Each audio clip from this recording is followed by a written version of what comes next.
Buonasera e ben ritrovati con il TG Flash di New Sicilia, di seguire i titoli più importanti del pomeriggio. Trovato morto in auto a Palermo il marito dell'eurodeputata Francesca Donato. La vittima, Angelo Onorato, era un architetto titolare di un negozio di arredamenti. Dai primi rilievi pare che l'uomo sia stato ucciso.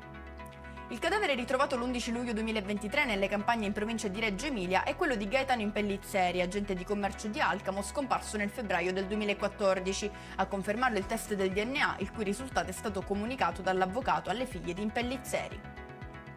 Arrivano aggiornamenti sulle condizioni dei figli di Daniele Alba, l'uomo che a Cianciana, nell'Agrigentino, ha accoltellato tutti i membri della sua famiglia. Il bimbo di 7 anni si è svegliato e si alimenta da solo, migliora anche la sorellina di 3 anni. Per entrambi la prognosi resta riservata.